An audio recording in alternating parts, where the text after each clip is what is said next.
wee. Ooh wee. Everybody, welcome to the final episode of Along the Edge. Recap of the story thus far. Daphne, after a few months, she decided to take a maternity leave from her college she was at after ending things off with her ex-boyfriend after they've had a miscarriage of a baby. We moved to our hometown village in which some weird rumors are going around about the family. Our family said that we are riches, and there's this opposing family called the Maltese, which is, punishing all the people who do them wrong and just don't agree to what they're to their demands. What else? We meet characters along the way, go to a party. We end up getting into an altercation with an older woman that's been on our back since we got here, and she spills a drink on me. Daphne gets upset and uses the words very heavily, "I curse thee." She unknowingly, apparently, put a curse on said woman. Then the woman died by a car accident the other day, right after that. Then things starts to happen. My mother came back. I lived with my mother. She told me about the family history. She told me about what's in the tower of the castle that we live in. Pretty much, I talked to the big man of the Maltese family. We had the altercation, the argument, right as I seemed to won the argument, then leave. He got shot by one of my mother's, servants, or whatever you call it. Anyways, and that is what has led us to the final episode of Along the Edge. I couldn't tell you what's going to happen today in these 1 or 2 chapters. I don't know. I'm at the epilogue, but I'm excited to find out, and I'm no longer going to waste your time on this. So without further ado, let's get into the final episode of Along the Edge. Epilogue. Bring. I just got the flight confirmation. I'm leaving tomorrow morning. So will you survive without me? Mom and I are in the garden, enjoying the first of the sunshine with the coffee. Not long ago, this question, instead of being rhetorical, would have been a tricky one. Not anymore. Since the incident with Yves, the Maltese have made themselves scarce. They say in the village that Yves doesn't leave the town hall much anymore, and that some violences has been difficult. I don't know what the future has in store, but I hope the storm is finally now behind me. Daphne. Oh, sorry, Mom. Yes. Sure, don't worry. I think I'll manage without you. We're interrupted by Mrs. B, back from the courthouse. She comes towards us with a smile that must mean good news. So, what's the verdict? He was acquitted. With the number of witnesses who testified in his favor, the judge had no choice.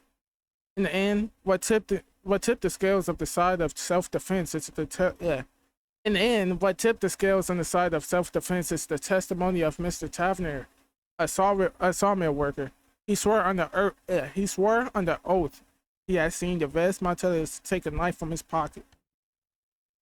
I suppose that, just for once, a bribe couldn't have changed the verdict. Mr. B must be relieved. Oh, yes, miss. He wanted to go home to rest, but I came right away to tell you the good news. Gilberta, since you're here, could you give me a hand? I've got some luggage to bring downstairs. Of course, madam. Show me. I watch them as they go inside. I pour myself another coffee and sit, lost in thought. That's when I see a tall, blonde figure coming up the path. I worked very hard for me and Selena to be friends, and I'm so happy I got to this. She's striding purposefully towards the castle, but when she sees me in the garden, she hesitates briefly, then heads in my direction. Oh, I thought this was Selena. It's just a mother. Hello, Miss Delator. I was going to knock, but when I saw you, I thought I'd come directly to you. Cloth-Eye looks ill at ease, and seems to have traded in her habitual haughtiness for a dose of humility.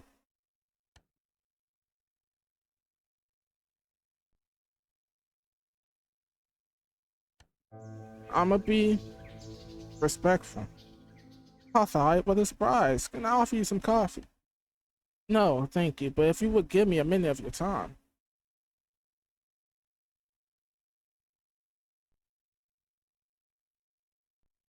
Why not hear the old woman out? A sigh escapes me as I wait for her to take a seat. I'm listening. Daphne, I have to admit, I underestimate you. I never would have believed, once on seeing you, that you could have stood up to my husband for so long, or that you would make yourself so popular in our little community. Come on, Cloth-Eye, stop trying to butter me up. Apologies does not suit you. You're right. That might be because I haven't had to apologize for anything in a very long time. Anyway, as you might have guessed, I'm not here for that. I'll cut to the chase if you don't mind. As soon as Mr. B's trial is finished, I came straight here. Oh, I messed up. Anyways, the verdict wasn't a surprise, and I've been mulling over this for a while now. You know my husband, he has his shortcomings and good qualities. I suppose you don't see it like that, but I promise you, Vez has a good heart, yeah, despite what you might think. I'm about to interrupt her, but she stops me with a wave of her hand. Please, Daphne, hear me out before you start insulting me. I'll tell you something that might surprise you. I've never really believed in all these tales of witchcraft. Oh, I can see their benefits, but let's be serious for a minute. I mean, nothing witchy has happened so far. Thank you for your honesty, but you're only confirming my suspicions. Yes, you're a scientist after all. I suppose nothing could shake your unwavering. Yeah, I suppose nothing could shake your unwavering belief in science, could it?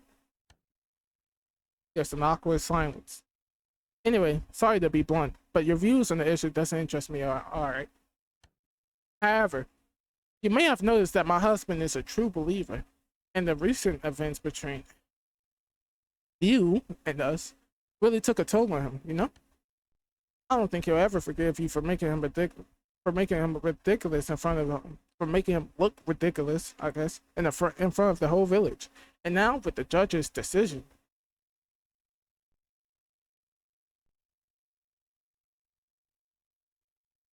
Hey, I don't need to defend myself. I'm sorry if I bruised your husband's ego, but I was just defending myself. You're right, Daphne, and believe me, I deplore that things have come to pass as much as you do. I just want this to be over once and for all. Neither of us have anything to gain by keeping this animosity alive. I know I can make my husband listen to reason, but for that, I need you to meet me halfway, Daphne. Do you understand? No. Why I offer is to unite our two families and end this old quarrel once and for all. Unite our families? What do you mean by that? I know my son has a particular affection. That's not happening. I promise you that's not happening. Well, yep, that's not happening. Cut that off. I'm not marrying that guy. No. A marriage to convenience. This isn't the 19th century. Look, I assure you, Stan can be very charming, and you're gonna have to hold that regardless. You won't have to love him, nor, good gods, even be faithful to him. All I'm asking is that you keep up appearances with the people of the village. We give you our blessing, of course, and it would unite our two families and put an end to the old quarrel. What do you say? No! I won't let your family have any say in my affairs of the heart. To think you imagine that I might agree? You really don't know me. I came here with only the good intentions, and this is how you receive me. I warn you, Daphne, I can still make your life miserable. We glare at each other. I burst out laughing. What you tell me what's so funny? I mean it. You'll regret taking this lightly. Really? Either you're in denial, or you take me for an idiot. Excuse me? You have no hold over me. You've just told me you don't believe in witchcraft, and even if you did, you're in the corner. Let's say your husband asks the entity that is supposedly at your family service to do his dirty work again. Who would you direct it against? Me? I don't know the rules, but I'm guessing that if he could have got rid of me with the help of this so-called entity, your husband would have already done so. Of course, the Yves could try to blackmail me by threatening, I don't know, Mr. or Mr. B. If we suppose the fire to be his fault, we can't really say he pulled it off. Mom is sound and safe. Besides, and you know this as well as I do, the local population is very superstitious, and I'm sure if anything happened to someone close to me, they might reach some conclusions of their own. Without starting a popularity contest, I think we can both agree that causing the uprising is not really in your interest. Well, unless you want to deal with the riot or, I don't know, a strike at the sawmill. See what I mean? Oh, and of course, witchcraft does not change the equation. My reasoning on public opinion is relevant in both cases. And yet, I can't see you hiring an assassin or cutting my brake wires to get rid of me. You would have done it already. So I don't think we... what? So I don't think we have anything left to discuss. Talk your shit, Daphne. Let her know. I return to my book while she stands there motionless, consumed by a cold rage. After a while, I add, goodbye, I thought. She turns and leaves. I watch her until she disappears behind the trees. I haven't seen Clothoy since that spring day. Yves died? A couple weeks later, the news of Yves' death began to circulate the village. He'd hang himself in his office at the city hall. Clothoy left the area without a word, taking most of the assets that the militaries had accumulated for generations with her. Little by little, people began to talk, and Yves' shady deals was revealed. Rapidly, the military name was no longer a synonym for respect and fear on the lips of the villagers. Time passed. The days are longer. Little by little, the summer heat arrived to warm the old stones. In August, there was rumors about the financial instability of the sawmill and its eventual closing.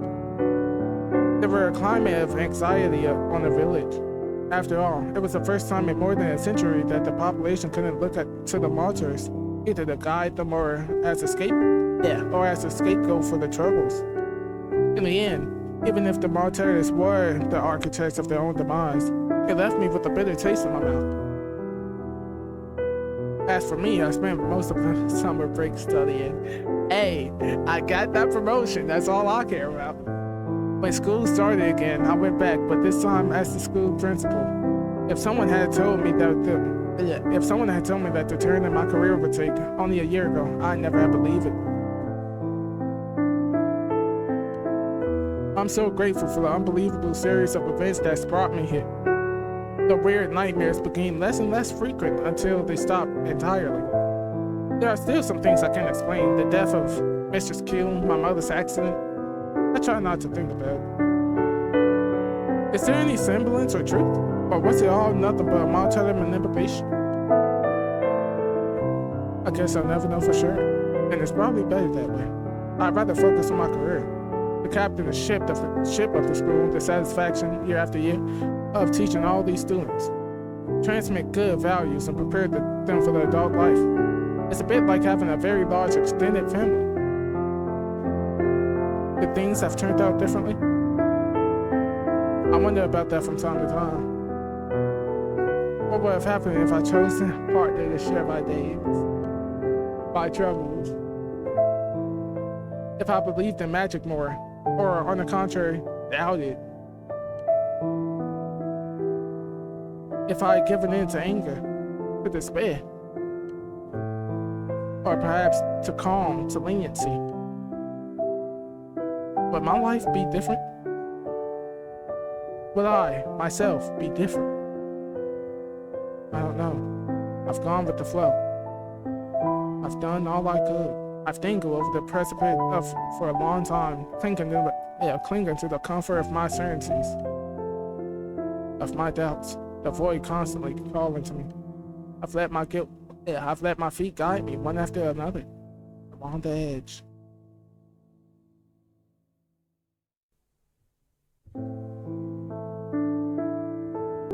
Okay. Achievement unlocked. Eulogist of progress. Achievement unlocked. 1 year of solitude. Achievement unlocked. Hegemony.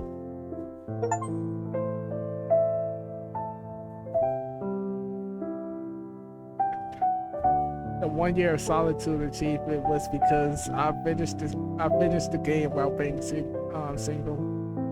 Achievement unlocked. Firefighting. Achievement unlocked. Short hair, don't care. That's the one I wanted. That's the one that I wanted. I wanted this achievement out of anything else. I'm happy. Achievement unlocked. BFF. Achievement unlocked. Like a virgin. Achievement unlocked. Social niceties. However you pronounce that. Wow. How long was this video? Alright, everybody, this is a bit of a shorter part of this series, but that was the Along the Edge. You can see the path I took here. The ending I got, if I'm being so honest with you. So, love at first sight. This is Frank's ending. If I'm with Frank. And this ending is with what's his name? Stan. So I chose the one where I was single.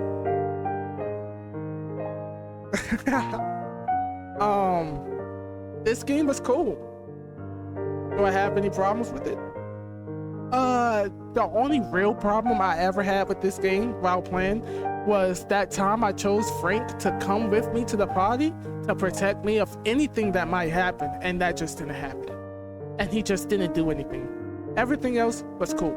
I'm alright with the ending I got. Actually, I'm very happy with the ending I got. I think it fits everything I chose perfectly. The game was cool. I just thought this was gonna be a longer video. If you watched this whole series thus far and would like to share your thoughts in the comments below about how it was, or some pointers you can give me going on to other series, please. And if you enjoyed the series, of course, like, share, and comment below if you enjoyed the series. Subscribe to the channel, and yeah, let me know your thoughts. Maybe later I might go back, do another run through, trying to get a different achievement that was Along the Edge. I hope you enjoyed, and I hope you come back for the next video I upload. And the next series I do, which I have in mind what I'm gonna play, so look at that. See y'all, love y'all, take care, bye, love y'all.